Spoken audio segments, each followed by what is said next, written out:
Boa noite, pessoal. É com muita alegria que nós recebemos vocês para mais uma noite de live, né? Hoje nós contaremos com a presença da professora doutora Ana Bela Pavão como mediadora e teremos a professora Irene Rizzini como convidada. Farei uma abertura para vocês, e depois passarei as falas, ok? Estar aqui hoje fazendo a mesa de abertura do evento 30 anos do ECA, com o tema não é questão de querer, não é questão de concordar, os direitos das crianças, todos têm de respeitar, reafirmando a proteção integral nos 30 anos do Estatuto da Criança e do Adolescente, organizado com muito carinho pelo Grupo GPIA, é muito emblemático. Em 2018, eu estava na mesa de abertura do segundo simpósio da criança e do adolescente, trazendo uma fala do até então candidato à presidência, Jair Bolsonaro, da criança e do adolescente. O ECA deve ser rasgado e jogado na latrina. É um estímulo à vagabundagem e à malandragem infantil. Depois de 2 anos, volto hoje, no meio de um sistema neoliberal que reverbera a atuação genocida do Estado sobre as nossas crianças e adolescentes, sobretudo nossas crianças e adolescentes pretos. E durante uma pandemia que atua friamente com o descarte dessas vidas, que representam apenas números em tristes estatísticas para o agora eleito presidente Jair Bolsonaro, venho falar que essa fala não é para ser desanimadora, mas pelo contrário. Se há 2 anos eu puxava com fúria e coragem o grito de ele não, nosso evento hoje, mais uma vez eu trago novamente. Ele não. Fora Bolsonaro, fora Mourão, fora Dória. Que façamos dos nossos momentos de reflexão um espaço também de resistência. Que possamos, em nome das nossas crianças, que têm sido vítimas desse estado de necropolítica, lutar ainda mais pela efetivação do Estatuto da Criança e do Adolescente. Não nos esqueçamos das meninas vítimas de um Estado racista e genocida, que desumaniza vidas pretas, que não enxerga humanidade na infância preta. Agatha Félix, Marco Vinícius, vítimas da chacina de Candelária em 93, entre tantas outras vidas que tiveram seus sonhos interrompidos. Presente. Uma boa noite, pessoal. Uma boa mesa a todos. Pessoal, boa noite. Obrigada mais uma vez pela presença de todas e todos. Antes de apresentar a professora Irene Rizzini, nós combinamos aqui a dinâmica da fala. Ela dividiu a fala dela em 3 blocos e cada bloco, se surgirem questões e comentários, nós faremos uma pausa na fala dela para ela poder dialogar então com os participantes, tá? Ela preferiu uma mesa mais dinâmica, então assim faremos, ok? Vamos lá, então. A professora doutora Irene Rizzini é socióloga, doutora pelo Instituto Universitário de Pesquisa do Rio de Janeiro, com formação em psicologia pela Universidade Santa Úrsula, mestrado em serviço social pela Universidade de Chicago, é professora do Departamento de Serviço Social da PUC do Rio de Janeiro, na graduação e na pós-graduação, e diretora do Centro Internacional de Estudos e Pesquisa sobre Infância, CIESP, em convênio com a PUC-Rio. Em âmbito internacional, foi presidente da Rede Internacional de Intercâmbio de Pesquisa na área da infância, Childwatch National Research Network, 2002 a 2009, e foi professora visitante na Universidade de Notre Dame em Ciências Sociais, com foco em estudos latino-americanos em 2006, realizando seu pós-doutorado junto ao Institute for International Studies. Irene Rizzini recebeu o prêmio Guggenheim, referente a 2008 e 2009, e o The Global Citizen Award em 2016. Atuou como professora visitante na Universidade de Edimburgo, Escócia, período de agosto a novembro de 2017, associada ao Center for Research on Families and Relationships em agosto a novembro de 2017. Participa ativamente em vários conselhos editoriais de revistas científicas em âmbito nacional e internacional, entre eles a revista Canálise, da Universidade Federal de Santa Catarina, Childhood, a Global Journal of Child Research, Sage Journal da Terra, International Journal of Social Welfare, da Universidade de Estocolmo e International Journal of Child nos Estados Unidos. Bom, é isso, passo a palavra palavra à professora doutora Irene Rizzini. Você tem 40, 50 minutos de fala, e aí nós vamos, então, dialogando conforme você for sinalizando para o debate. Bem-vinda.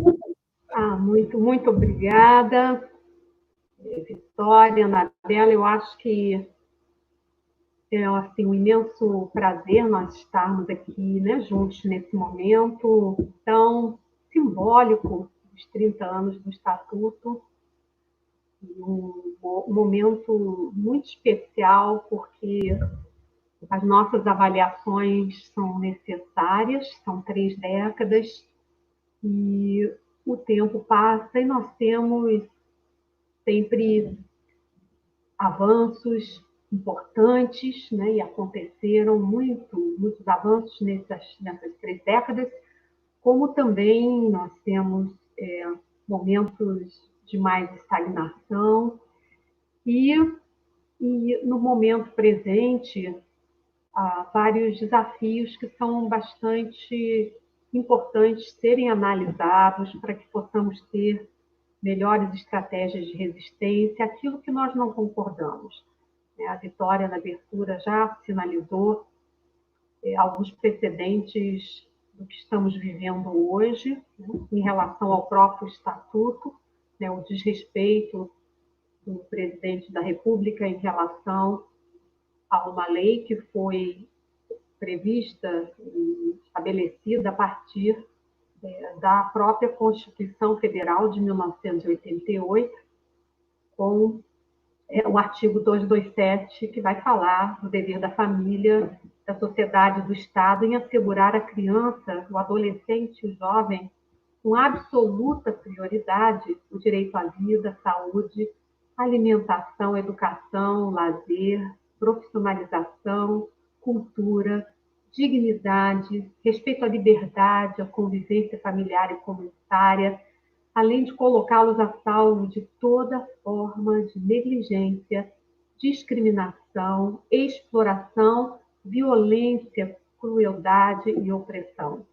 Então, o artigo 227 nos inspira até hoje, e é com base nele que eu abro esse momento de diálogo com vocês, agradecendo muito a equipe, um abraço especial ao povo desse estado maravilhoso que é Minas Gerais.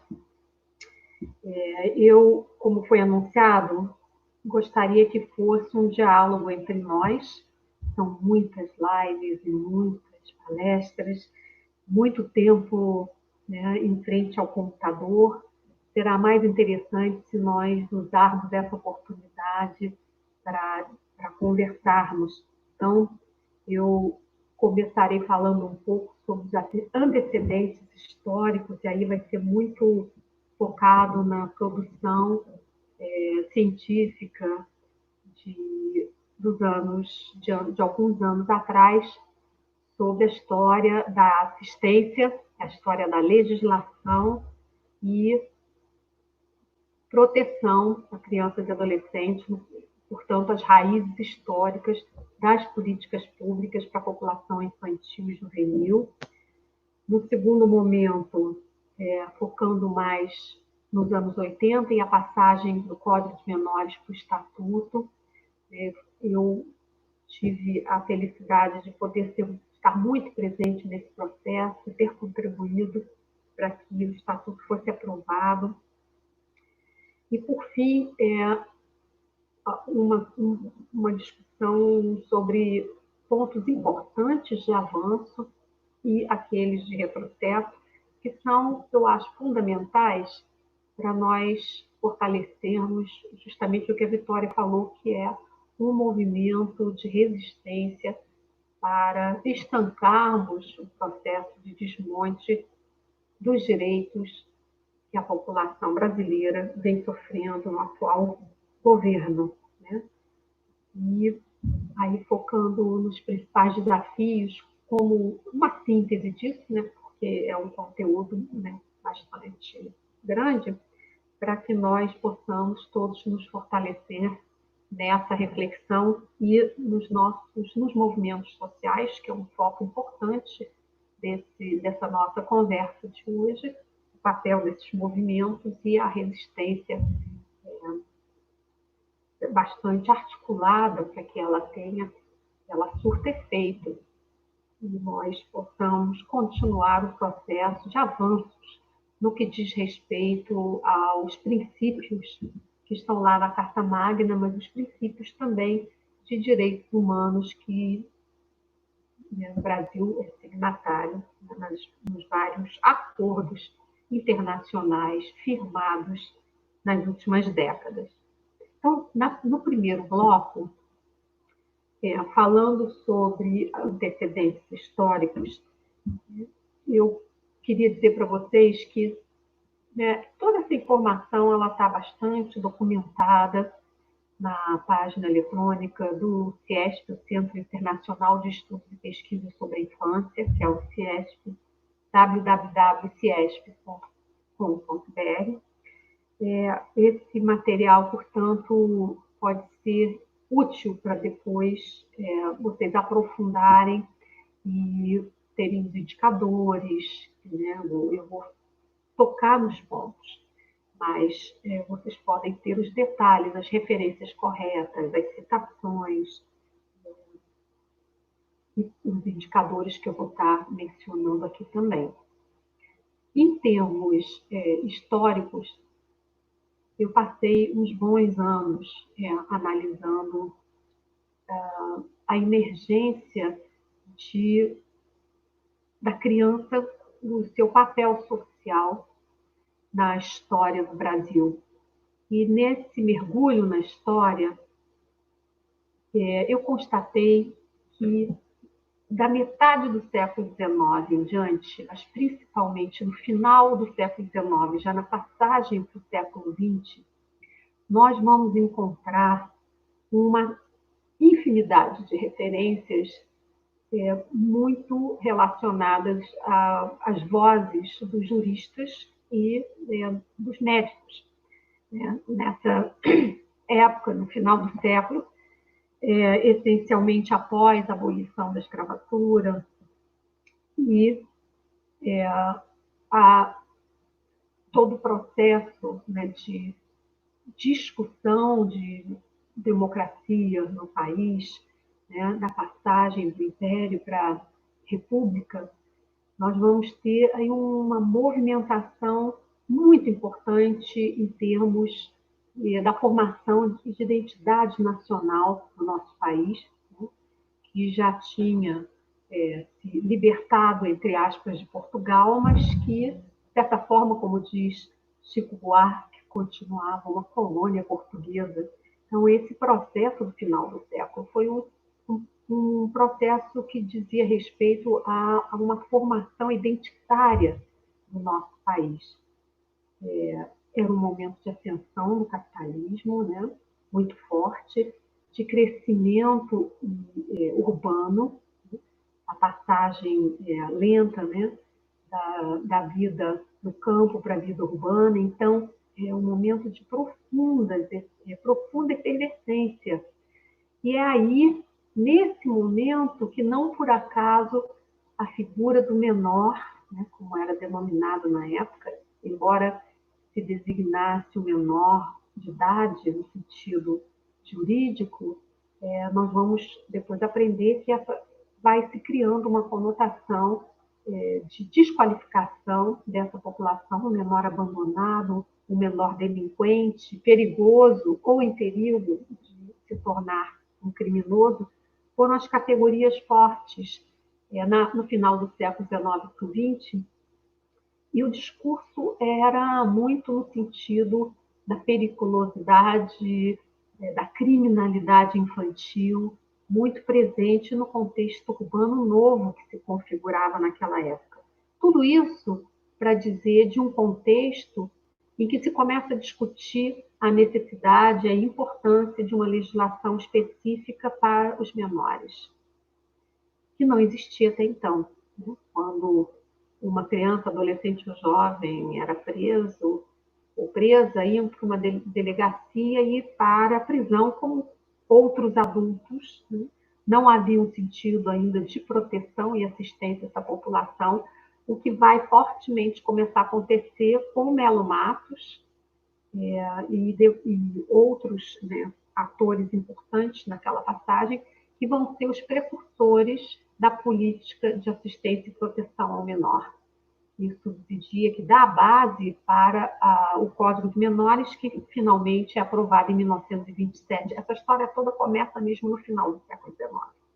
Mas tivemos aí a Primeira Grande Guerra Mundial, todas essas questões ficaram em suspenso, retorna, né, na década de 20, e em 1927 o Código é aprovado.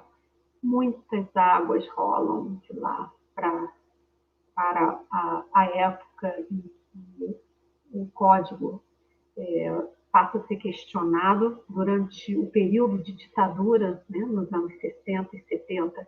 Nós vamos ter aí uma reformulação, né, do Código, mas naquele período há mudanças, mas ele continua sendo uma legislação voltada para os menores em situação irregular, muito embora o discurso sobre os direitos da criança e do adolescente já estivessem circulando no mundo muito antes disso.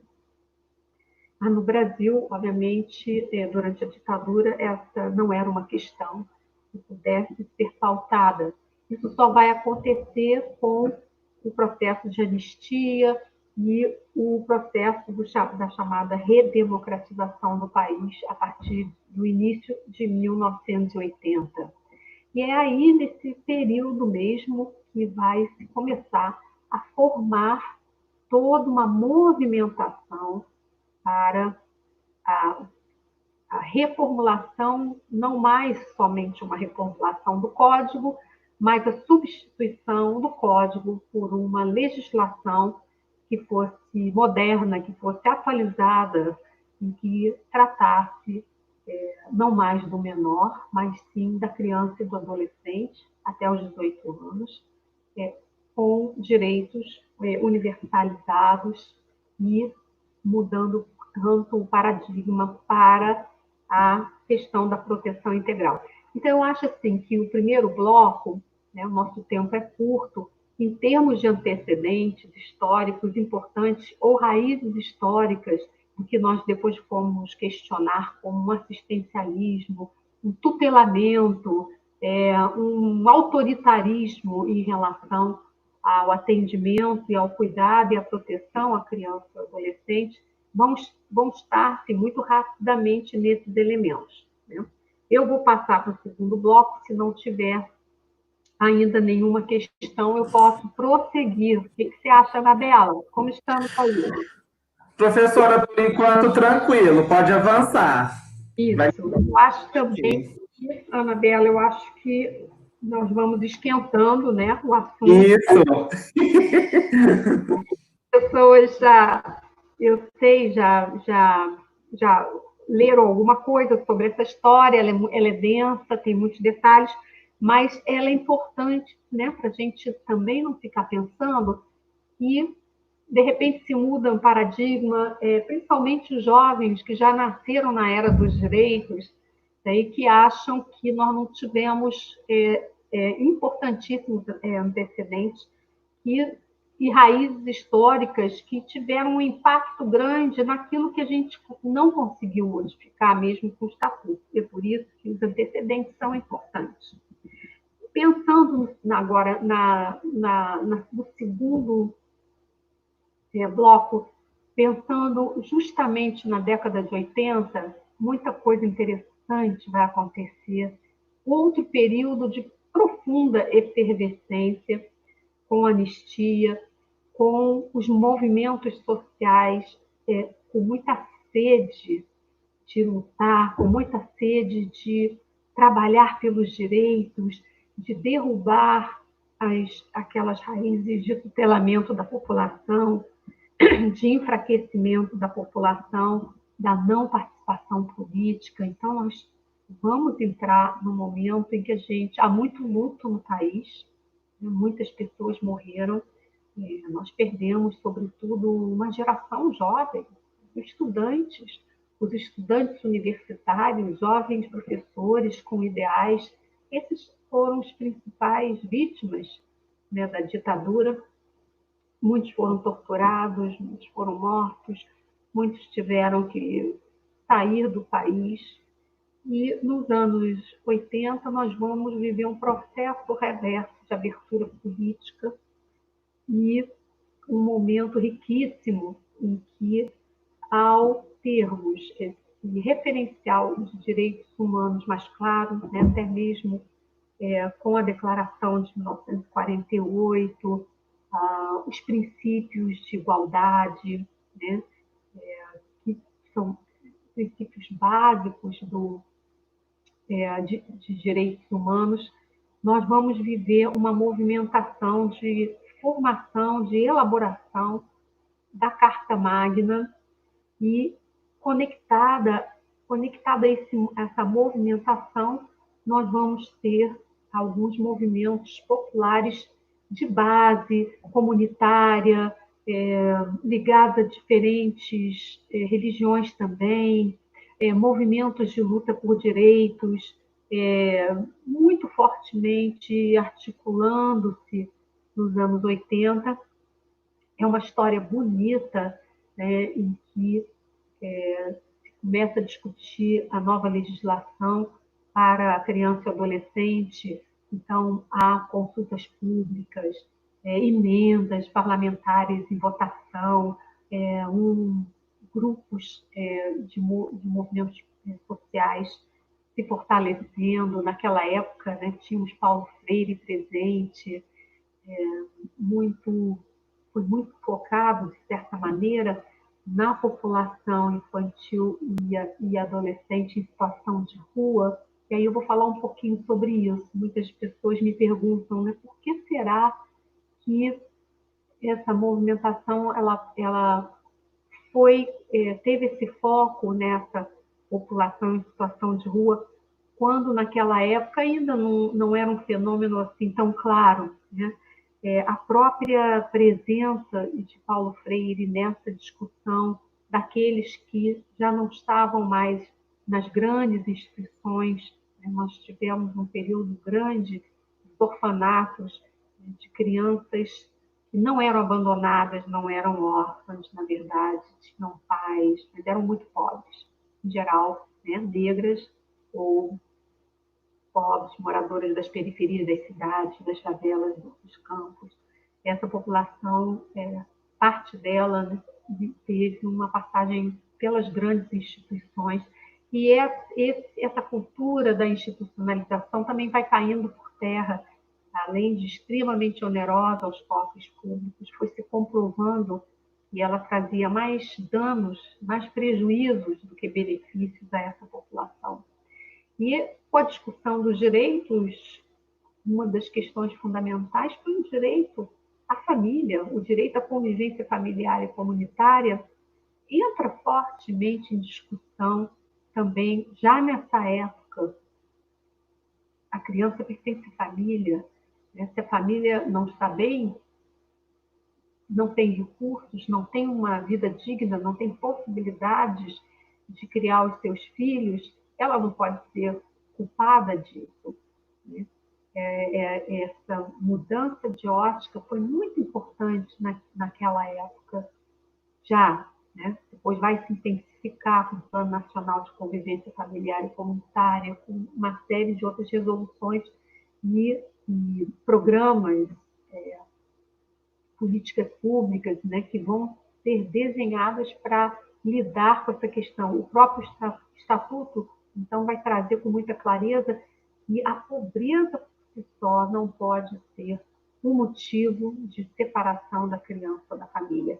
E essa era uma prática corrente antes do estatuto. Então, essa década de 80, até a aprovação do estatuto em 1990, ela teve forte movimentação, forte mobilização nacional, teve uma participação sem par. Era um momento, como eu disse, que as pessoas e os grupos, os movimentos sociais estavam assim, sedentos de poder participar, de poder derrubar o silêncio, de poder trazer à tona a injustiça social, trazer à tona a indignação sobre aquilo que vinha acontecendo, em que, na época, a população infantil e adolescente significava mais da metade da população brasileira, mais da metade. Hoje nós temos 38% da população abaixo dos 18 anos e quase metade abaixo dos 25. O Brasil continua sendo um país jovem, apesar das mudanças na faixa etária. Nós temos um aumento da população idosa, algo que vem sendo discutido, muito importante para as questões previdenciárias, as questões intergeracionais, porque a população idosa ela aumenta e a população infantil diminui, com a diminuição da taxa de nascimento. Nós temos uma mudança demográfica importante que também precisa ser levada em consideração quando nós olharmos os indicadores. Então, a passagem do Código de Menores para o Estatuto representou uma mudança muito significativa nas formas de conceber e conceptualizar infâncias. De uma ideia presente no Código de Menores, da criança, do menor em situação irregular, já separando menores e crianças, há, então, uma passagem muito importante em que as crianças e os adolescentes serão considerados sujeitos de direitos. Eles terão, a partir do Estatuto, a possibilidade de serem protegidos de fato pela lei, seus direitos defendidos. Isso não existia antes. A passagem com o fim da ditadura, nós vamos ter aí o Ministério Público voltando a se tornar ativo, a Defensoria Pública com importante papel de defesa dos direitos da criança e do adolescente, e depois, com o próprio Estatuto, a Constituição, a formação dos Conselhos de Direitos da Criança e do Adolescente. Vejam que transformação, Antes, a figura do juiz de menor, de cima para baixo, com todo o poder em relação aos destinos daqueles menores que caíam, que eram alvo da lei, não seriam os ricos, as crianças de classe média, suas famílias, os menores seriam aqueles que estavam à margem da sociedade. Uma passagem assim, muito importante também numa mudança desse paradigma para a proteção integral, da situação irregular, que passa a se defender a ideia da proteção integral da criança e do adolescente. E, se falando de proteção integral, anexada a ela vem a ideia da prioridade absoluta, como aparece lá no artigo 227 da Constituição. Isso muda de figura, o quadro muda de figura totalmente, porque aí vai se buscar, na sociedade como um todo e na família, além do Estado, como partícipes da responsabilidade fundamental de proteger as crianças, não deixá-las sujeitas a nenhuma forma de negligência, discriminação, exploração, violência, crueldade e proteção. Para isso, vai ser necessário criar, então, toda uma nova estrutura de atendimento, uma reformulação, um reordenamento institucional fundamental, levando em consideração os direitos das crianças e dos adolescentes e a importância da proteção e a prevenção de qualquer tipo de risco que crianças e adolescentes pudessem sofrer. Esse é o ideário, esse é o sustentáculo do Estatuto, que faz uma revolução em termos de como a criança era vista antes. Mais um ponto que eu vou assinalar em relação ao Estatuto, e aí a gente pode ver se tem alguma questão que alguém queira discutir comigo, que é da maior importância e que vai ser crucial para falarmos de movimentos sociais e de resistência, que é a própria ideia de democratização, a ideia de participação popular, de participação política no sentido mais amplo. O Estatuto já vai prever a possibilidade, não a possibilidade, praticamente a instituição de instrumentos, estratégias e equipamentos que possibilitassem a paridade entre governo e sociedade civil e os conselhos, algo inédito realmente no mundo, os conselhos como conselhos deliberativos. Muitas vezes os conselhos eles têm uma função apenas de conselhos, né? São de recomendações, né? Mas não tem como deliberar. Mas os conselhos de direitos da criança e do adolescente são conselhos deliberativos. Não por acaso, né, há uma intervenção autoritária do presidente da República em 2019 em relação ao CONANDA, né? Isso já mostra, né, como esses organismos representam uma ameaça a governos autoritários, porque ele fala de governo e sociedade civil trabalhando junto, portanto, a resistência já está ali dentro do Conselho. Né? A possibilidade de verdade discutir junto com o governo e dizer, não, vocês não podem fazer o que vocês querem. Nós estamos aqui, né, defendendo os direitos da criança também. Isso muda também totalmente de figura a discussão sobre a formulação de políticas, o monitoramento das políticas através dos conselhos. Aí vocês poderiam me perguntar, mas Irene, os conselhos, será que funcionaram? Né? Parece tão complicada essa história, os conselhos tutelares, é uma confusão. Eu diria para vocês que se nós olharmos para a história e entendermos o papel que esses conselhos ocuparam, completamente diferente dos processos autoritários, de tutelamento, assistencialistas anteriores à Constituição Federal de 88 e o Estatuto da Criança e Adolescente, nós vamos entender que esses organismos já nascem com uma missão importante e muito difícil, algo a aprender, como trabalhar dentro desse espaço junto com o governo, como deliberar.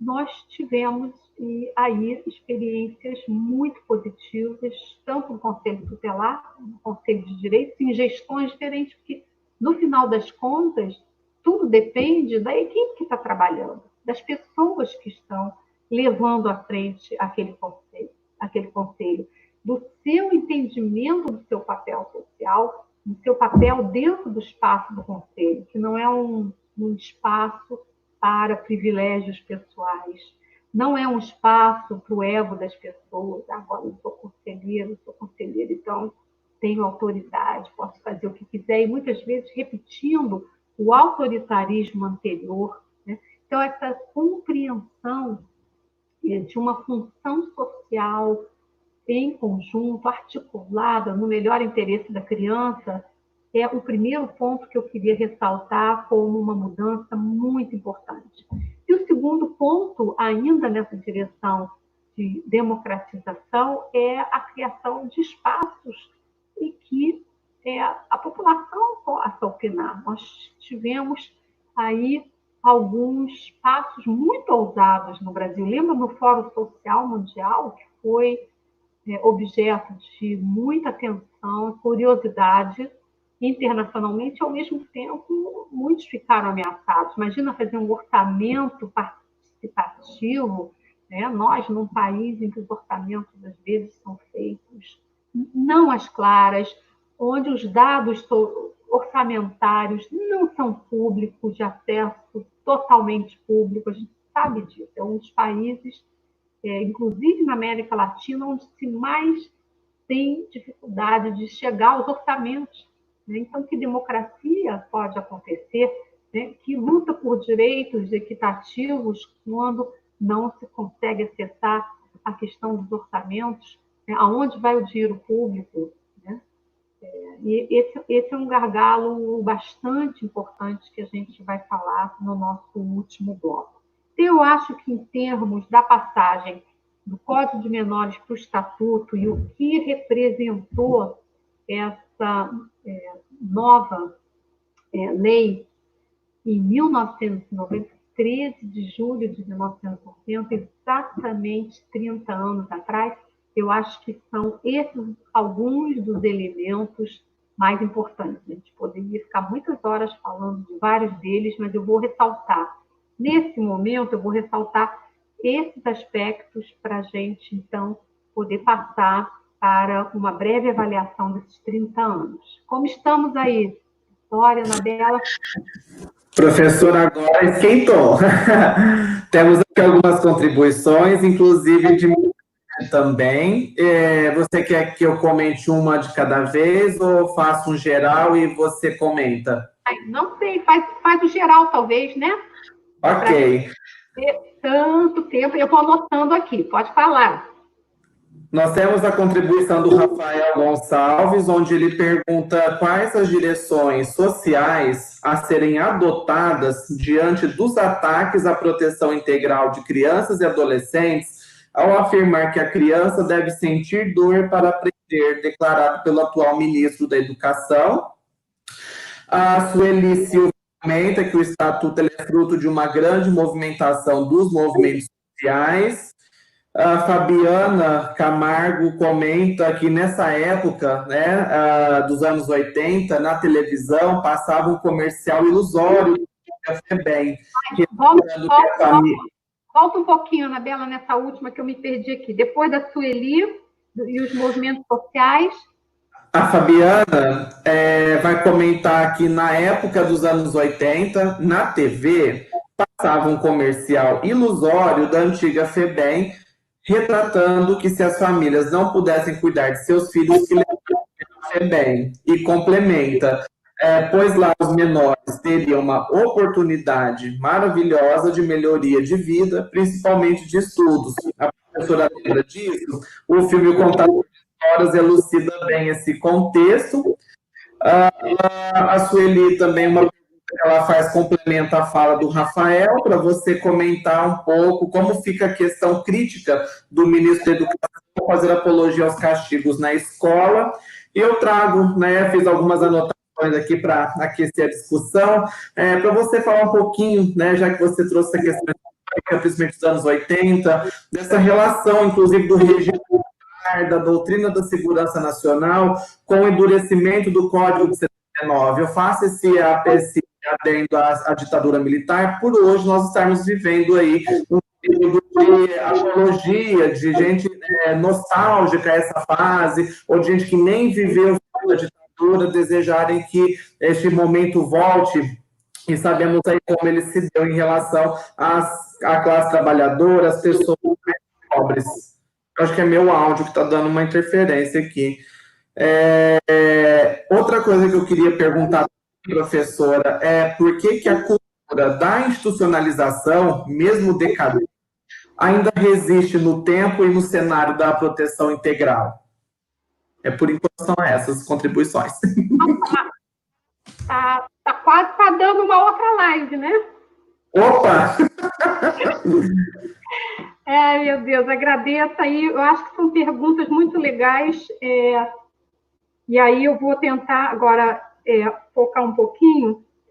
Quando o Rafael e Sueli tocam na questão quentíssima, né, que é trágica, né, que é a sucessão de ministros da educação, sem falar da saúde, né, nesse momento extremamente doloroso que nós vivemos da Covid-19 e a vergonha nacional perante ao mundo mesmo, com a forma extremamente desrespeitosa à sua população que o governo brasileiro vem tratando dessa questão, né? Nós viramos motivo de chacota internacional, de grande vergonha, né, por termos uma atitude tão desrespeitosa em relação à população que esses indivíduos deveriam estar servindo, porque foram eleitos.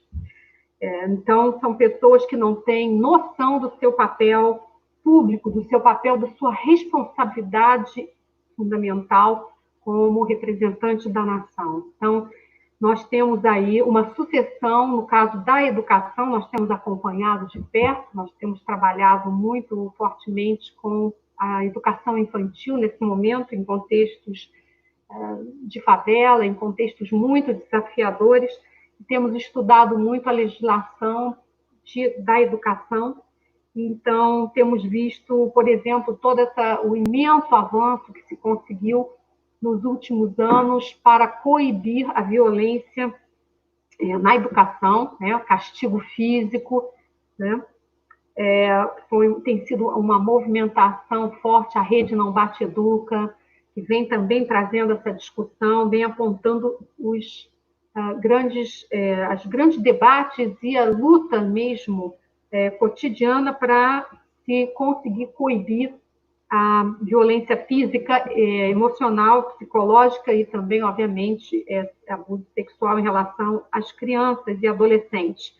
Então, nesse momento em que nós temos essa última declaração do atual ministro, que a gente espera também terá que sair muito brevemente, eles próprios não conseguem se sustentar, tamanha ignorância. Eu acho que as direções estão sendo tomadas de maior articulação, né? As várias redes voltadas para a proteção da criança e do adolescente, a Rede Nacional da Primeira Infância, né? As redes relacionadas à educação, as várias redes, a Rede Não Bate Edu, que eu já citei, que vem se articulando, né, de forma intensa para gritar, tem que gritar muito, tem que mostrar que nós não vamos engolir qualquer coisa dessa natureza, e nem menos que isso. É realmente inadmissível que nós tenhamos, que uma pessoa como essa possa, nem por pouco tempo, ser designada ministro da Educação. Então, as direções de intensificação da resistência, eu acho que intensificação de uma articulação também internacional, ridicularizar, né, um governo que toma atitudes dessa natureza, né? E aí, Sueli, os movimentos sociais têm um papel muito importante, né? Eu venho acompanhando de perto várias movimentações, inclusive bastante, assim, não digo totalmente lideradas, mas à frente por adolescentes e jovens, sobretudo. Temos estudado muito as formas, as metodologias de participação, mas as formas de participação social e política de adolescentes e jovens e a formação desses de fortalecimento dos processos democráticos. Então, nós esperamos que exista mais força para que as resoluções de 2013 e 2017 do CONANDA sobre a importância da participação de adolescentes como conselheiros, no caso dos conselhos municipais, estaduais, no Conselho Nacional de Direitos da Criança, e a participação dos jovens nos conselhos de juventude, assim como nas escolas. Isso é um processo que não se dá sozinho, né? Tivemos imensa resistência em relação justamente à participação social de crianças e adolescentes, porque essa é uma questão que o Brasil tem muita dificuldade, né? Nós somos um país que, historicamente, temos a predominância de ditaduras, não por acaso, de regimes autoritários, de golpes. Temos golpes, a República nasce com um golpe, né? Então, nós temos essa história, essa trajetória que nós carregamos e a possibilidade de participação popular, ela é muito ameaçadora no nosso país. Nós vivemos 2 décadas com o Partido dos Trabalhadores no governo tentando aí conduzir importantes modificações no reordenamento institucional, possibilitando a paridade, possibilitando uma participação política mais intensa. Eu mesma, estando nessa geração, tive a oportunidade de trabalhar, seja no campo da formulação da legislação, estatuto, da Convenção dos Direitos da Criança internacional, que é praticamente desconhecida no Brasil, não se fala dela, ela foi essencial, precursora também do estatuto, na execução dos processos de elaboração e implementação de políticas para essa população. Tivemos assim, a felicidade de poder estar muito presente nessa movimentação brasileira e também internacional nesses 30 anos. Então, o papel dos movimentos sociais é extremamente importante. E uma das consequências dos retrocessos, dos desmontes de direitos que nós vivemos hoje, é a clara maior articulação dos movimentos sociais. Nós tivemos, durante cerca de 2 décadas, em algumas áreas, como a área do atendimento à população em situação de rua, uma certa cooptação de profissionais que vinham das organizações não governamentais para atuação no campo governamental. Aí nós tivemos um certo enfraquecimento desses movimentos, que ficaram mais apartados uns entre outros. E nesse momento nós estamos vivendo tendo uma visão mais ampla da importância de que esses movimentos se articulem a população infantil e adolescente em situação de rua, com a população adulta em situação de rua, com várias questões semelhantes às especificidades, e tudo isso pode ser visto, mas a luta ela é uma só. Os movimentos dos sem-teto, os movimentos do MST, vários movimentos ligados às questões LGBT+, a questões raciais, ao racismo estrutural. O povo está se unindo mais, vendo que vai ter que lutar junto, temos que ocupar esse campo de resistência mais fortemente juntos, senão nós vamos ter tantas perdas e depois para recuperar é mais difícil. Não sei se vocês pensam assim também, como é impressionante a rapidez do desmonte. Que algo impressionante. Eu era muito, muito jovenzinha durante a ditadura, mas eu venho de uma família grande, 7 filhos. E eu tinha lá a responsabilidade de ensinar a fazer os deveres de casa com os irmãos menores. Eu nasci professora, não tem jeito, quem está me escutando lá da PUC Rio. E aí, eu mesmo sendo muito novinha, logo depois da ditadura, do processo de 64, pouco tempo depois, eu fiquei muito assustada porque o que eu tinha aprendido na escola pública, era uma escola incrível, aprendi tanto, foi muito importante. Os meus irmãos praticamente não tinham acesso àquelas informações. Eu ficava impressionada como os deveres de casa eram múltipla escolha. Eu falava, mas como assim? Né? Crianças de 7, 8, 9 anos, múltipla escolha, só faziam múltipla escolha. Não raciocinavam, não questionavam, não tinha essa chamada. Né? E eu fico impressionada agora também, todos nós que estamos vivendo, a rapidez com que as canetadas entram quando você acorda. O que hoje nós perdemos? Como é que hoje? Isso tudo tem que servir de base para a gente dizer o que perdemos, agora o que a gente vai fazer para não perder mais, para não deixar que isso aconteça, para resistir muito, para nos fortalecermos juntos. Fabiana, eu achei muito legal essa sua pergunta, sobre essa sua questão, seu comentário da propaganda ilusória, né? Venha para a Funabem, você vai ser feliz, as famílias que não podem cuidar dos seus filhos, eles serão maravilhosamente cuidados aqui na Funabem. Mas eu me lembro também quando eu era pequena, dos adultos falando assim, olha só, continuar fazendo bagunça, você vai lá para a Funabem, viu? Então, nós tínhamos, Fabiana, essas várias mensagens, e, claro, levou-se um tempo para desconstruir, é isso que eu chamei do reordenamento institucional. Levou-se um bom tempo para desconstruir aquela máquina imensa, né? A FUNABEM recebeu um montante grande de recursos durante a ditadura para crescer, né? Foi o primeiro ato institucional o AI-5 lá, foi em 64 a FUNABEM, ela é instituída, ela é fortalecida, ela recebe muitos recursos.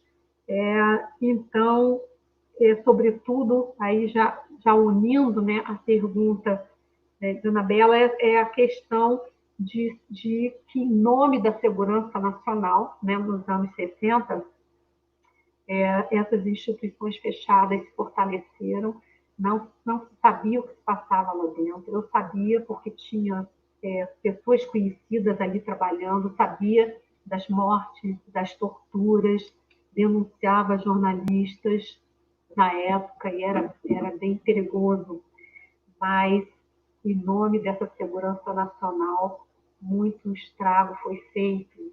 E hoje, de certa forma, nós vivemos no que nós chamamos, né, de uma época ultra neoliberal, de uma onda punitivista, como diria Louis Lacan. Nós vivemos também, em nome, né, da segurança nacional, de forma até semelhante, né, que o corte, né, falando de desmonte, os grandes cortes nos direitos básicos, aí já estou dentro do terceiro e último bloco, que são os cortes na educação e na saúde, cujos recursos são alocados para a segurança pública, chamada segurança pública, a falsa segurança pública, de que as pessoas vão se sentir mais seguras com aquelas práticas temerárias da segurança pública, muitas vezes equivocadas, né, os caveirões nas favelas e as práticas que ali acontecem de total desrespeito e violações dos direitos da população. Então, nós tivemos que os gastos em educação caíram 16% do ano passado para cá. Isso representa um valor muito grande em bilhões de reais. Foram quase 30 bilhões retirados do Ministério da Educação, principalmente do MEC, né? E aí nós temos esses representantes totalmente incapazes de ocupar aquela pasta. Nós tivemos uma perda de 4,3% na saúde de 2019 para cá, já no contexto da Covid, quando mais nós precisamos do SUS, mais precisamos de reforço para que tenhamos, né, possibilidade de contornar, de superar a epidemia, a pandemia que nós vivemos no presente, né? Então, eu acho que, só para fechar as perguntas, a resistência, a remitência da cultura da institucionalização é muito interessante analisar, daria uma live sozinha para falar disso, mas, assim, muito sinteticamente, faço até um paralelo com um dos retrocessos que a gente vive em relação ao Estatuto, que é não conseguirmos lidar adequadamente com a questão do adolescente autor de ato infracional, né, a despeito de uma política bastante avançada do SINASE, né, nós não conseguimos lidar com dignidade com essa questão, e as instituições de privação de liberdade superlotadas, torturas que a gente sabe, maus tratos, né? Nada a ver com socioeducação, na verdade, com o ideário da socioeducação acontecendo, né? É o discurso da redução da maioridade penal é atraente, ele continua lá. Então, e na prática, né, porque são vários projetos de lei que estão tramitando sempre aquela ameaça, ai meu Deus, quando vai acontecer que eles vão conseguir aumentar o tempo de internação para que o menino ou a menina ainda menor de idade jamais saia do cárcere. Né? Passa lá 5 anos, não sai do cárcere mais. Ou é a redução de 18 para 16 ou para 14. Né? Então, é uma questão que nós não conseguimos lidar até hoje de uma forma humana digna, com os princípios que estão lá na nossa Carta Constitucional, na nossa Carta Magna, e na nossa legislação e nos acordos internacionais que assinamos. Né? Então, a cultura da institucionalização tem um pouco desse, né, atrativo. Né? Você cria uma instituição, bota lá o nome, né, do ministro, né, da família do presidente, da mulher, da primeira-dama. Isso é como, né, algo que parece que fica extremamente atraente, por mais que se discuta que não é uma medida que deva acontecer, manter crianças e, sobretudo, crianças, né, e adolescentes por longo tempo nas instituições. Nós ainda temos um percentual elevado, eu estou tentando achar aqui, mas não estou achando, um percentual elevado de crianças e adolescentes que permanecem mais de 2 anos em instituições, em acolhimento institucional, quando deve ser um serviço bastante temporário, máximo de 3 meses, para que se consiga lidar com a questão das dificuldades junto à família. Bom, e nesse último bloco eu já falei de vários aspectos, eu quero falar só 10 minutinhos para ouvir mais perguntas de vocês, eu vou beber uma aguinha.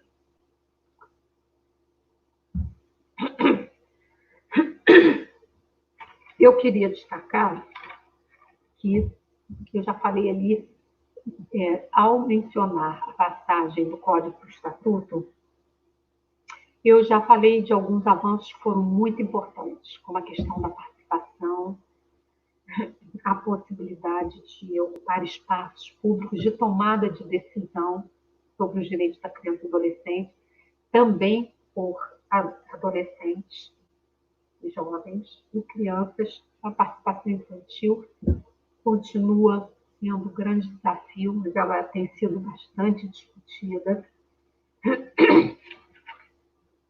Nós tivemos avanços importantes no que tange à taxa de mortalidade, que é uma taxa, um percentual, é uma taxa em relação a 1.000 nascidos vivos. E no ano 2000, essa taxa era de 26,1%, e hoje ela é de 12,2%, né, menos da metade.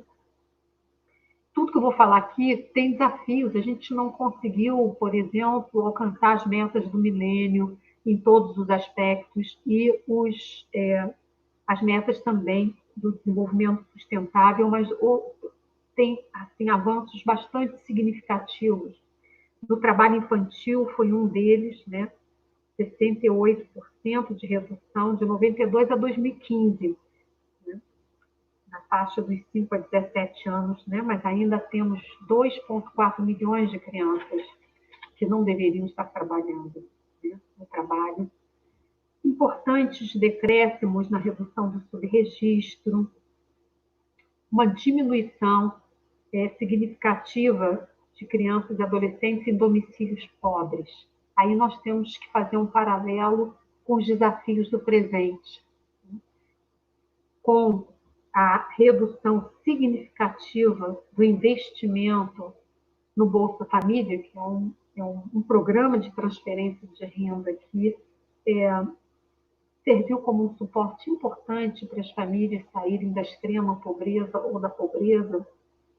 E o aumento no número de crianças, então, na escola, não trabalhando, foi muito, muito importante nas últimas décadas, mas nós temos uma redução significativa, né? O programa está paralisado desde 2019, desde junho de 2019, uma redução de 4 bilhões no investimento em Bolsa Família, né?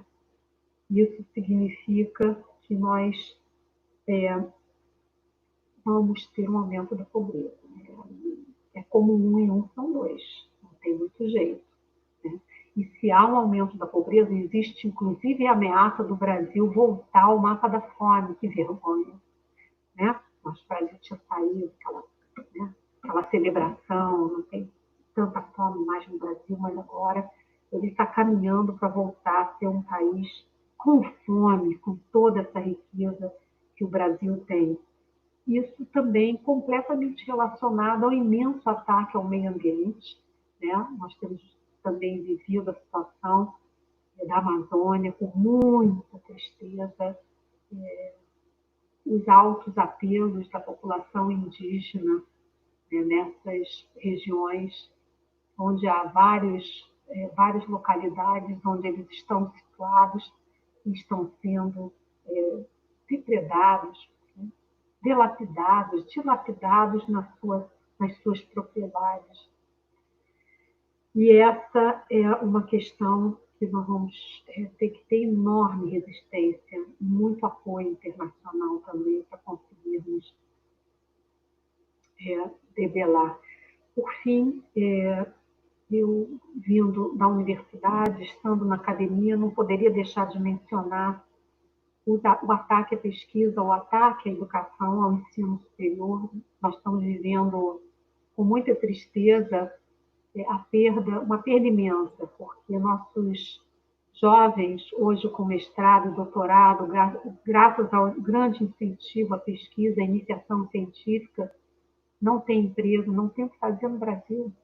Nós vamos vendo que aqueles mesmo que tiveram toda a sua formação na universidade pública de boa qualidade, agora tendo que buscar outros países. Então, é um investimento jogado fora, mas com um discurso de total desconhecimento sobre o futuro e a possibilidade de avanço na ciência, tão fundamental para o desenvolvimento do país. Então, nós vamos vendo aí uma perda inestimável. Temos resistido bastante, mas vamos vendo que algumas perdas estão sendo bastante prejudiciais para aqueles jovens que estão no seu processo formativo, né, entrando na universidade, terminando o segundo grau e pensando perspectivas na sua educação, na sua formação aqui no Brasil. Isso é muito, muito triste mesmo. Enfim, eu acho que nós temos somente mais 20 minutos, então acho que eu posso seguir muitos minutos mais falando de avanços e desafios, mas vamos ver alguns comentários agora, depois a gente arremata com mais alguns. Professora, então vamos lá, nós temos mais algumas intervenções aqui do pessoal que está nos assistindo. A Cíntia, ela faz um comentário dizendo o seguinte: eu vou tirar meu fone de ouvido e vou falar normal, acho que é o meu fone que está zoado. Eu acho que melhorou. Acho que melhorou. Vamos ver. O pessoal sinaliza aí.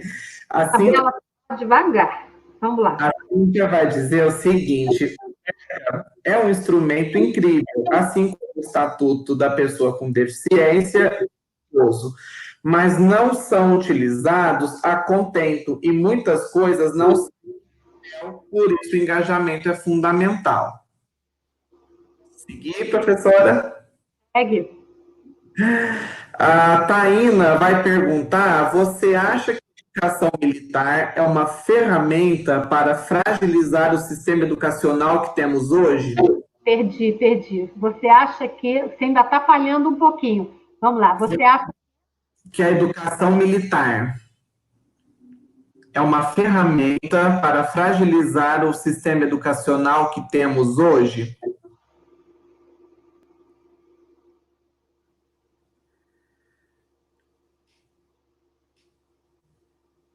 Podemos seguir? pode?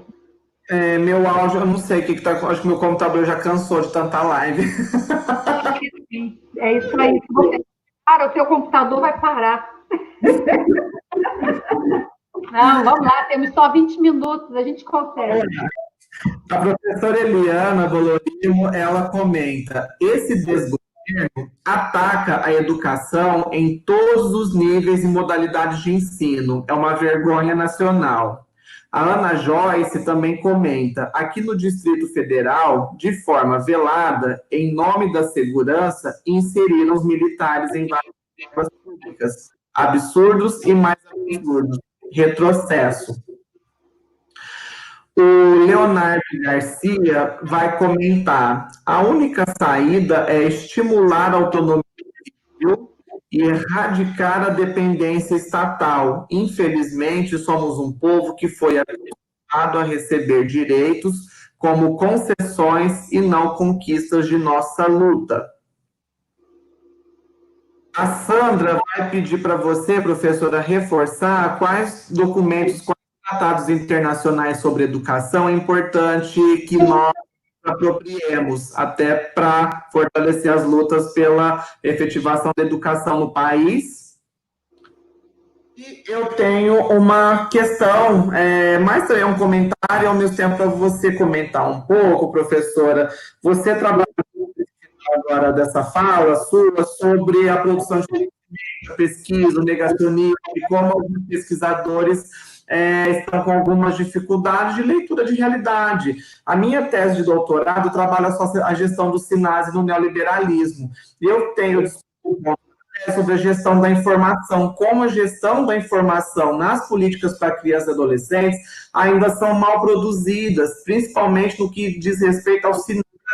Não tem dados abertos ao público, não tem relatórios atualizados, produção de dados demoram para serem publicados, e como isso também seria um obstáculo, se na sua concepção, se essa gestão da informação tão ainda desconexa da realidade, tão mal produzida, se isso tem um obstáculo para a própria efetivação da pesquisa científica, já que a gente precisa desses dados para construirmos as nossas análises, né? Então, gostaria que você comentasse, se possível, sobre a gestão da informação nas políticas para crianças e adolescentes hoje no país. Bem,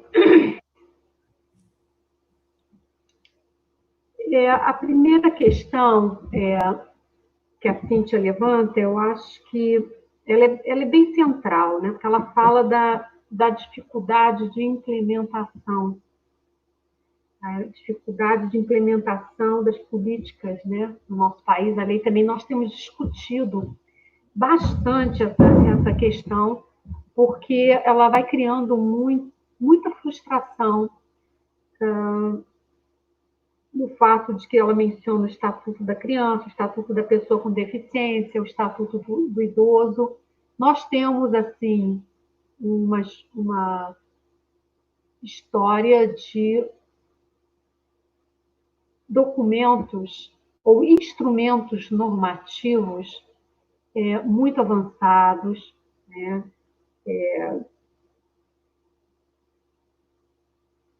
E, assim, de certa forma, inspirados em acordos também e outros documentos internacionais, a partir de discussões, assim, nessa parte nós estamos bem. O questionamento que se faz, né, e aí eu acho que é uma discussão bem interessante de se fazer com advogados, advogadas e pessoas que estão no campo da militância, mas que têm uma formação em direito e em políticas públicas, para aprofundar esse nosso conhecimento sobre as dificuldades de implementação da legislação e das políticas públicas. Então, ao mesmo tempo, não acho que seja um bom caminho para a gente continuar dizendo que são leis muito avançadas, leis, né, que não servem para a gente. Não servem. É como se a gente estivesse dizendo assim, se a gente tivesse umas leis piorezinhas, né, mas que se implementasse estava bom. Eu acho que não é por aí. Eu acho que o importante é que se conheça melhor as formas de pressão social para a implementação daquilo que está na legislação e nas políticas públicas. Nós não temos uma história assim, muito forte no nosso país do que se chama advocacy, que é, né, o trabalho mesmo de incidência política. E isso também está relacionado ao ponto que eu fiz anteriormente sobre uma história de muitos processos de regimes autoritários. E nesses regimes você não tem um espaço aberto para participação política. Então, a formação política da população ela é muito frágil. Né? Eu, na minha formação, não tive também esse acesso. Eu fui aprendendo e buscando, e continuo buscando até hoje, por conta própria, na nossa equipe lá no CIESP, nós estamos sempre discutindo que estratégias podem ser utilizadas para que políticas que estão lá aprovadas, não, leis, não só planos municipais estaduais, mas leis, né? E política pública, né? Aprovada e que não se orça, então não se executa. Então, essa é uma questão que fica no ar para a gente como algo que a gente precisa aprofundar o conhecimento. A gente precisa também aprender com aqueles que conseguem impactar a ação, né? Para aqueles que estão trabalhando e conseguem mudar atitudes, posturas, posicionamentos sobre questões de violações de direitos das crianças, adolescentes e jovens. Né? Eu não sei, Tayana, se a educação militar é uma ferramenta para agilizar a educação. Eu acho que isso está relacionado ao outro comentário da Eliane no Distrito Federal, falando das várias posições que estão sendo ocupadas por militares, né, que é a forma como o atual governo vê e o que consegue arregimentar para governar. Então, eu não sei se é feito para fragilizar a educação, eu acho que tem muitos outros elementos que estão em pauta para fragilizar a educação em todos os níveis, como nós já falamos aqui, né? O ataque às universidades, né? a confusão completa em que se encontra os organismos de fomento à pesquisa, né? Sucateados, não incentivo à iniciação científica, ao desenvolvimento da pesquisa, do ensino. Então, que nós vamos ter que sobreviver a tudo isso, né? Lembrarmos lá de Anísio Teixeira, Paulo Freire. Nós temos também na nossa trajetória nomes tão importantes que trouxeram elementos de aprendizado que são fundamentais. Então, tem que ir lá voltar a eles e ler, né? Quando Paulo Freire diz a luta e a esperança, é preciso esperançar, né? É preciso lutar e ter esperança, mas a esperança sem luta também ela é vazia, né? Isso é muito importante. Quando Leonardo diz que a saída é maior autonomia, né, e nós temos uma história de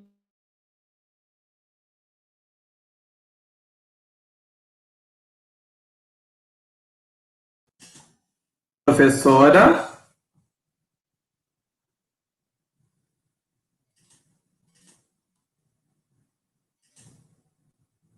Professora? Ai, travou! Meu Deus! E Professora, havia travado. a questão do Bolsa Família, né, que é um programa de transferência de renda, é um direito do cidadão, isso vem no referencial dos direitos humanos, né? Mas de bolsa, eu me lembro que está dando para ouvir? Tinha travado, professora. Ai, caiu a conexão dela. Pessoal, opa, doutor. Voltei. A referência que eu estou fazendo é a questão dos direitos como concessão que o Leonardo trouxe, né, e que eu estou perfeitamente concordando com ele, né, e eu estava, ao falar sobre esse ponto, eu lembrei de uma questão de tempos atrás, quando se começou a discutir muito fortemente nos anos 2000 a questão da redução do trabalho infantil. Eu fiz uma pequena pesquisa de avaliação para a OIT sobre como estava sendo esse processo de erradicação, de diminuição do trabalho infantil em certas zonas do interior do sertão. Eu me lembro de estar lá no interior da Bahia, e aí conversando com a criançada, né, que estava indo para aquela escola pobrezinha, né? E aí eu me lembro de estar conversando com uma meninada assim, em torno dos 10 anos, e aí eles diziam para mim assim: pois é, eu estou aposentado, agora eu estou aposentada, então não preciso mais trabalhar, agora eu estou estudando, porque eu me aposentei. Eu achei aquilo tão curioso, né, que tem, assim, eu ganhei essa aposentadoria, né, aos 10 anos de idade, porque já trabalhava desde os 5. Então, é uma cultura também, né? É uma cultura das concessões, dos privilégios, né? Dos pedidos, né? Em troca de votos. Então, essas práticas, elas são práticas avessas aos processos de tomada de decisão coletiva, aos processos participativos e democráticos, né? de um país. Então, é uma seara que aí precisa ser muito olhada com cuidado. Por isso que eu mencionei a importância do trabalho com a população jovem nas escolas, né, nos espaços diversos onde eles se articulam, os espaços além da escola, né, de clubes, ligados a entidades religiosas, movimentos comunitários em que os jovens são envolvidos, né, para que eles possam ter uma formação mais voltada para o seu papel social. O que ele pode fazer, ele com outros jovens, não apenas não permitindo serem sempre levados e cooptados pelos adultos, mas trabalhando, aprendendo a trabalhar junto, intergeracionalmente, né?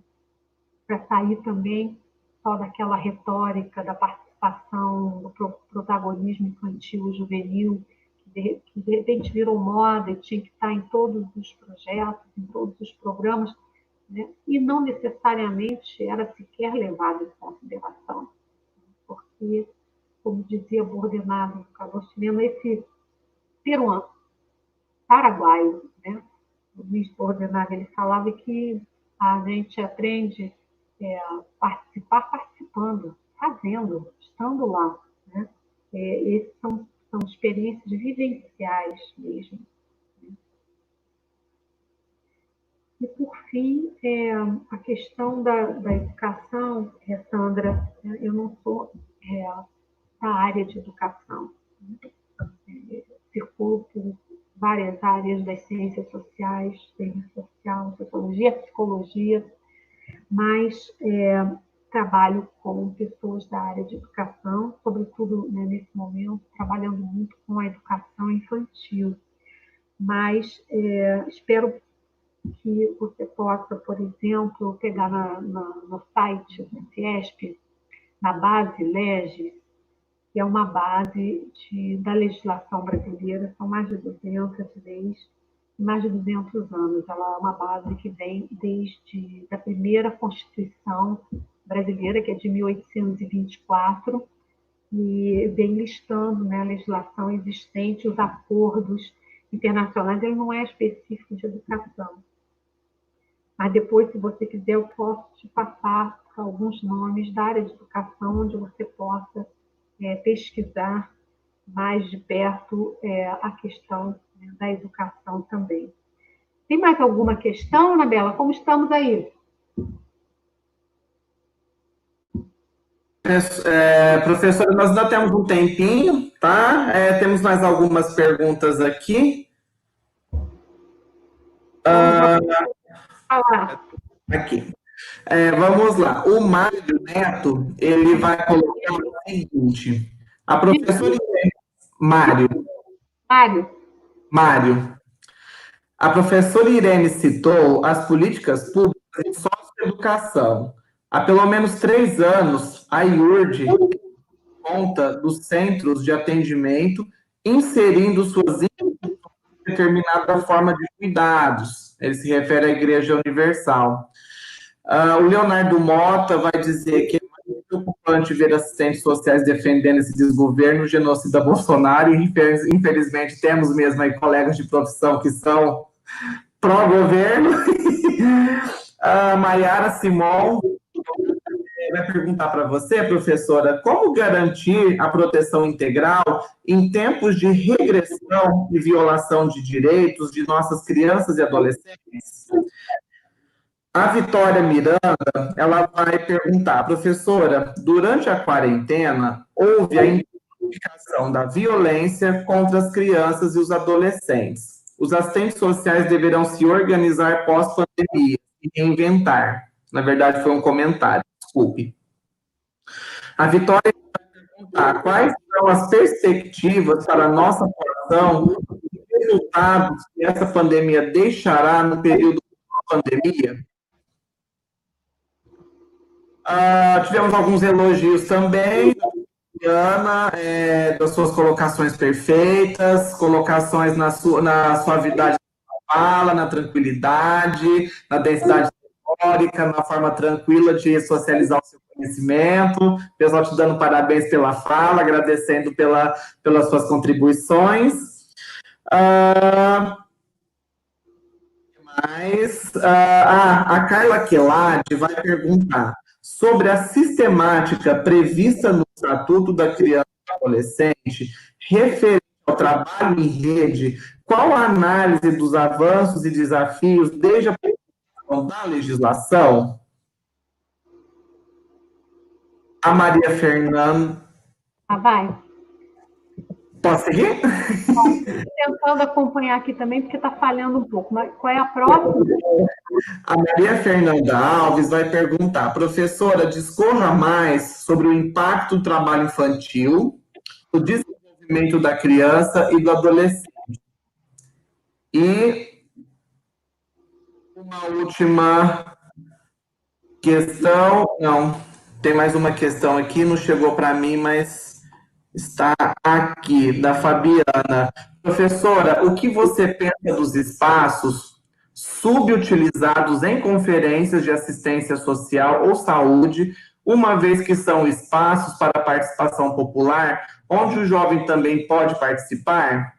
E mais elogios, agradecendo sua fala, as pessoas encantadas com o seu conhecimento, você é uma professora de ouro, e você é uma afirmação enquanto referência para nós, você é fantástica, o meu áudio está cortando, enfim. Chega, já tá bom, não fico com ela muito inchada aí.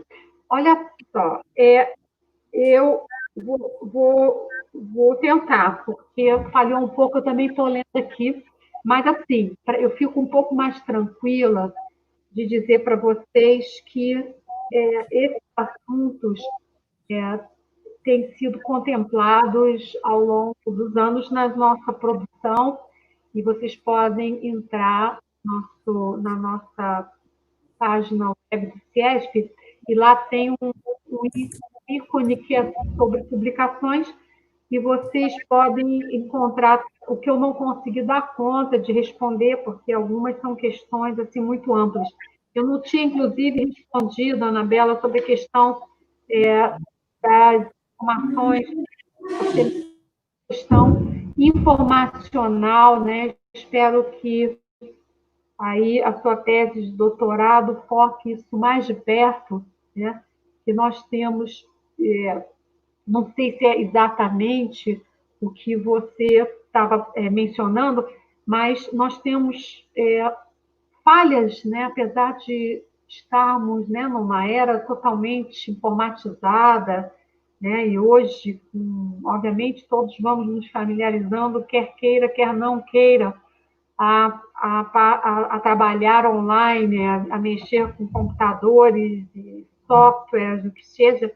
Nós temos muitas falhas na questão da coleta de informações, na sistematização de informações. E isso é fundamental no sistema de garantias de direitos, né? Nós nunca conseguimos. Houve alguns esforços, mas para isso você precisa ter um investimento importante no treinamento daquelas pessoas que coletam e preenchem os dados, senão os dados não servem para nada, né? Você tem um sistema, por exemplo, o Conselho Tutelar sobre a proteção da criança, as violações, o registro das violações de direitos, mas se a pessoa tem que atender muita gente, ela não tem tempo e não tem a prática, não tem a experiência, não foi bem treinada para aquilo, ou simplesmente os casos são muito graves. Eu já ouvi todos esses tipos de queixa. Os registros não vão ser feitos, e aí, no final das contas, aqueles números eles não dizem nada, né? Porque você não consegue fazer isso a nível de município, de estado e de país. Isso é muito importante. Espero que você desenvolva essa questão bem, né? E como desenvolver a proteção integral em tempos não só de pandemia, mas em tempos de tanto desmonte? É uma pergunta boa, porque se já era um desafio quando nós estávamos atuando com mais tranquilidade, com mais parcerias, nos espaços de conselhos, a proteção integral já era um desafio. Mas o que é mais importante quando a gente pensa em proteção integral das crianças e dos adolescentes? O início da vida é fundamental. O acesso a direitos, por exemplo, da criança pequenina, se ela não é bem alimentada, né? Se ela não tem acesso à vacinação, à questão da imunidade, o Brasil vem perdendo, parece que já chegamos a 92% de cobertura da vacinação, e hoje nós estamos com 78%, é uma regressão, é uma regressão. O que significa? Que doenças debeladas no passado estão voltando, e as crianças vão morrendo de doenças perfeitamente evitáveis. Isso é proteção integral, isso é papel do Estado, né? De garantir que a cobertura seja feita, que a criança tenha um acompanhamento, né, médico desde o início da vida, que ela seja alimentada adequadamente. Agora, se a família não tem recursos, né, se ela antes até tinha aquela bolsa, eu ia dizer uma coisa, mas é pequenininha, né? Ninguém enriquece com Bolsa Família, né? É algo assim impensável, o egoísmo da elite brasileira, que vota nesse presidente, ainda usa esse discurso de que não vamos alimentar vagabundos dando bolsa para pobres, né? É assim, como se pode pensar assim quando as crianças, às vezes, de 40, 50, 100 reais, ela depende daquilo para poder se alimentar um pouco melhor, para poder ter aquela roupinha para ir para a escola, ter acesso à creche, né? Os pais mais pobres, eles precisam trabalhar, eles não têm como contratar pessoas para cuidar dos seus filhos, né? E as crianças ficam, muitas vezes, completamente sozinhas, expostas a múltiplas violações de direitos. Então, garantir a proteção integral é maior igualdade de oportunidades das crianças desde o nascimento. Isso continua sendo tão desigual como tem sido no nosso país e agora tende a piorar, realmente nós não vamos poder falar de proteção integral. E aí temos que relacionar essa questão à violência, né? Num país que permite, historicamente, que a violência se enraize. Ela está enraizada na nossa cultura, muito enraizada. Então, né, nós temos hoje, como no início da nossa live, né, já falávamos aí das atuais infelizes declarações do ministro da Educação, que não merece ser chamado nem de ministro, nem está relacionado à educação, sobre, né, que o castigo físico, a punição é aceitável na educação. Nós já falamos aí de uma cultura da violência que está muito enraizada na nossa sociedade, né? E aí vem a pergunta sobre o aumento da violência que vem sendo constatado internacionalmente nos contextos familiares e comunitários nas quarentenas, né? Porque as pessoas estão confinadas, o aumento do grau de ansiedade, a depressão, a perda da fonte de renda. Não vou nem falar de trabalho, tá? Não vou nem falar de emprego, né? Da renda que a pessoa tinha porque, não sei, catava latinha, porque tinha o seu negócio de venda, porque tinha feira. Tudo isso hoje é impossível no nosso país, isso vai se arrastar ainda pelo segundo semestre.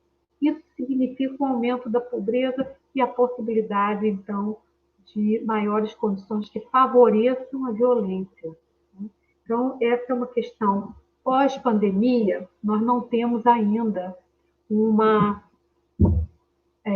avaliação do que acontecerá, mas há várias estimativas que vocês podem ler nas várias diferentes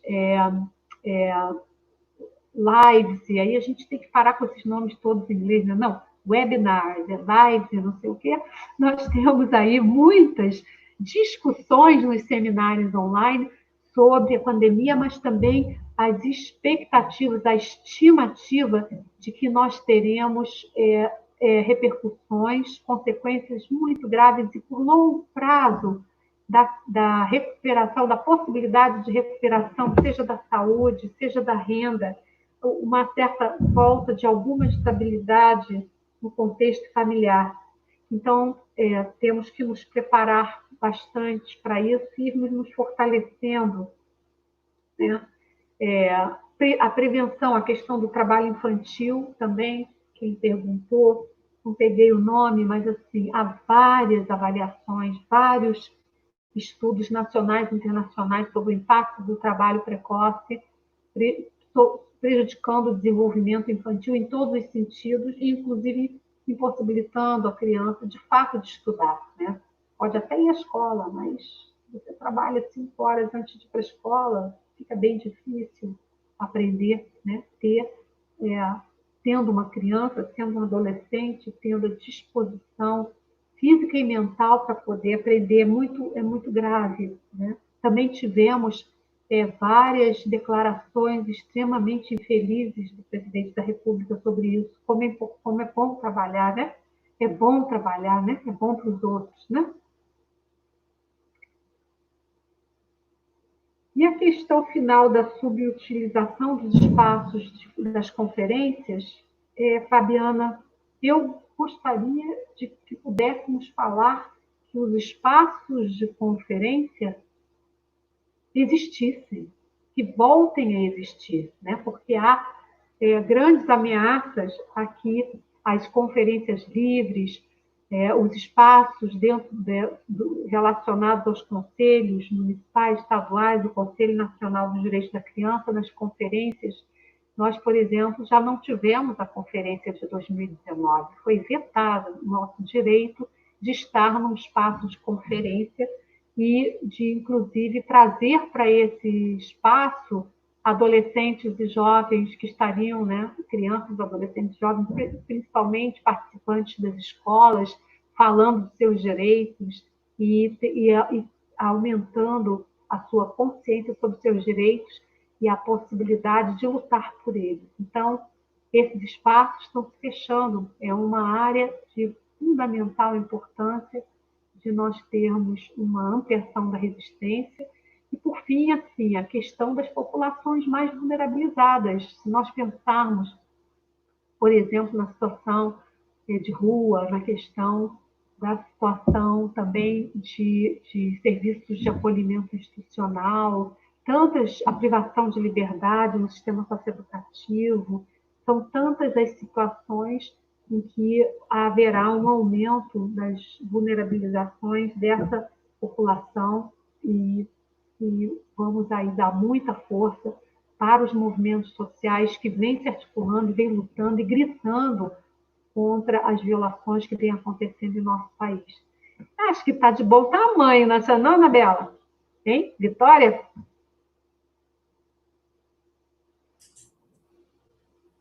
Sim.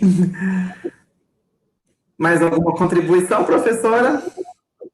Eu acho que nós estamos bem, né? Eu acho que nós temos assim, olha, eu vou dizer para vocês que uma vez por semana, pelo menos, eu estou numa dessas lives amplamente divulgadas por aí. Eu sei que tem demais, tem muitas, mas assim, nós teremos, né, outras possibilidades de continuar debatendo. Eu acho que o diálogo foi bacana, gostei muito das perguntas.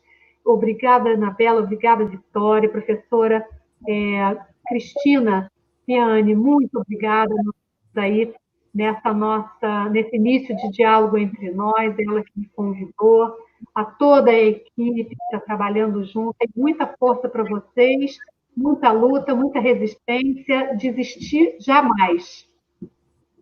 Professora Irene, muito obrigada. Eu sou suspeita porque eu sou sua fã, então estou tietando assim, escancaradamente. Você foi uma das minhas grandes referências para minha tese, para minha dissertação de mestrado. Então, para mim foi um prazer muito grande te conhecer remotamente, te ver, poder te ouvir, trocar algumas palavras com você. E acredito que o meu sentimento é o mesmo de todos os ouvintes, de todo mundo que está assistindo. Então, agradeço em nome do GEPI a sua participação nessa nossa maratona de lives. Agora, já para reforçar os recados, no dia 20, segunda-feira que vem, 7h30 da noite, nós teremos a nossa 7ª live sobre questão racial na infância e adolescência, com a professora Márcia Eurico e com a Patrícia Félix, do Emancipa do Rio de Janeiro, que é também conselheira tutelar, e no dia 27 de julho, 7h30 da noite, a nossa última live sobre proteção integral, isolamento social, direitos da criança e do adolescente em tempos de pandemia. Eu acho que o dia foi lindo, a avaliação positiva, fico pelos comentários do pessoal que gostaram das lives do dia e da semana passada, lembrando que cada live ainda vai ter novas inscrições com novos certificados, então atentem-se ao Facebook, nós vamos mandar a lista de inscrição da semana que vem, o link de transmissão, o que mais? O de hoje já isso, os certificados vão chegar por e-mail, não se preocupem, ok? E eu acho que é isso.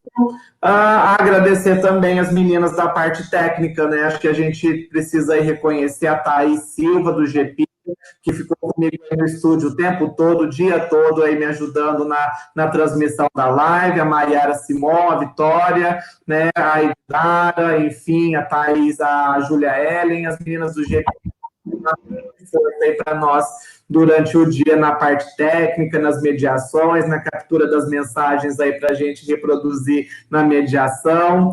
Eu acho que é importante reconhecer que é um trabalho técnico que a gente não está acostumado a fazer e que a gente teve que fazer para se virar aí para a nossa luta, mesmo que de forma remota. Então, com essas palavras, eu encerro, declaro encerrada a nossa live de hoje com a professora doutora Irene Rizzini. Foi um prazer recebê-la aqui e espero que tenhamos outros momentos juntas e juntos com a sua presença. Muito obrigada. Pessoal, então é isso. Boa noite a todas e todos e até segunda-feira que vem, 7h30 da noite. Beijos e abraços e boa semana.